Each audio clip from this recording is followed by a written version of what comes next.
Elle se veut ambitieuse et déterminée pour une transition juste face à un constat alarmant pour notre planète.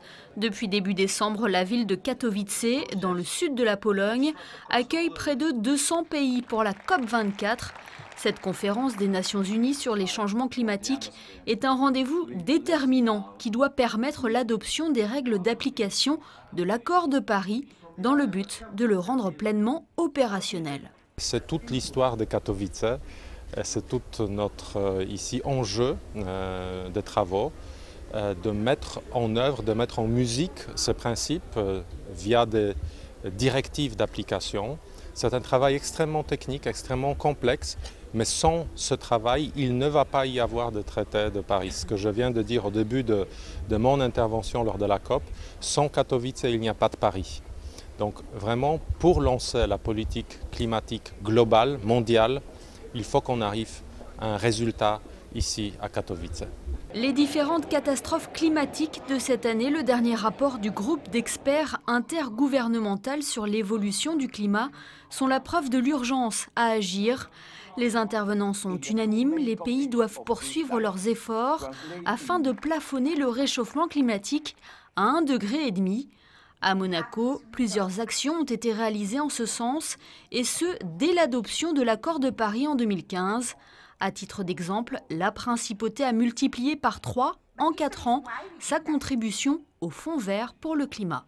Le Fonds vert pour le changement climatique a 2 volets. Un volet national qui est géré par ma collègue Marie-Pierre Gramaglia, donc pour toutes les améliorations à faire à Monaco, et le Fonds vert international qui relève du département des relations extérieures et qui consiste à verser des fonds pour aider les pays qui sont touchés par les changements climatiques à s'adapter ou à atténuer les effets des changements climatiques dans leur territoire. C'est un point très important qui est en discussion pendant cette COP24, qui est un des sujets principaux, le financement de ces améliorations. Le conseiller de gouvernement a pu développer la position de la principauté à ce sujet lors du dialogue sur le financement climatique. La voix de Monaco a également su se faire entendre lors du segment ministériel de haut niveau de la conférence des Nations Unies, où Gilles Tonelli a pris la parole. Monsieur le Président, face à l'ampleur de ce véritable défi de civilisation, je veux terminer avec un message d'espoir et un appel à considérer nos efforts de lutte contre le changement climatique comme une formidable opportunité de promouvoir la réalisation de l'ensemble des objectifs de développement durable.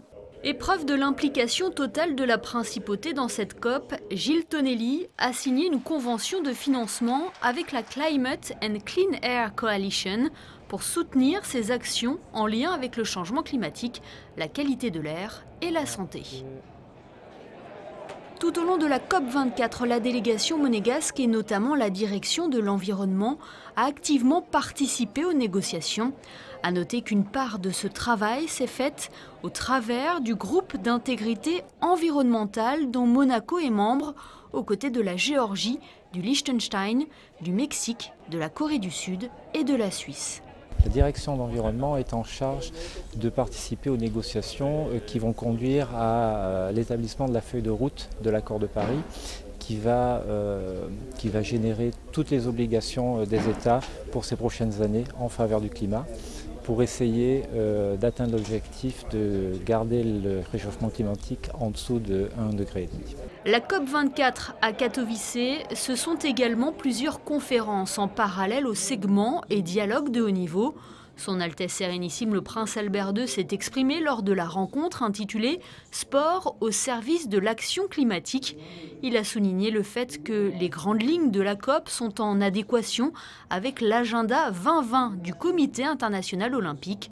Le souverain, président de la Commission de la durabilité et de l'héritage du CIO, a invité également le mouvement sportif à mener cette lutte face à l'urgence climatique. Je crois que beaucoup de fédérations internationales, beaucoup de comités nationaux olympiques, mais aussi beaucoup de clubs professionnels et d'associations sportives différentes à travers le monde, eh bien, commencent à prendre conscience de cela et mettent la lutte contre les changements climatiques au cœur de ce qu'ils font. Et donc c'est très très important parce qu'on ne peut rien faire tout seul, eh bien d'inclure toutes ces instances, et toutes ces parties, toutes ces initiatives et de les fédérer pour aider les Nations Unies, mais tout l'ensemble des instances qui luttent contre les changements climatiques.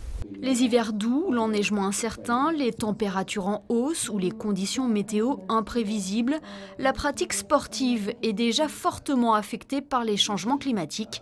Le Comité international olympique, intervenant lors de cette rencontre, s'implique depuis plusieurs années déjà en faveur de l'environnement.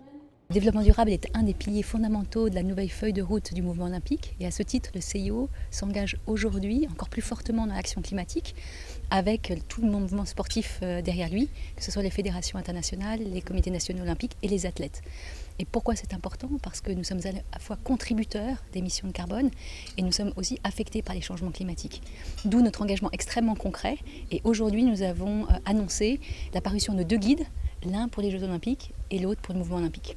Alors que la COP24 s'achève le 14 décembre à Katowice, la principauté restera attentive aux discussions concernant la santé des océans. En effet, Monaco accueillera en septembre 2019 la réunion du GIEC sur le changement climatique, les océans et la cryosphère, durant laquelle sera adopté le rapport spécial.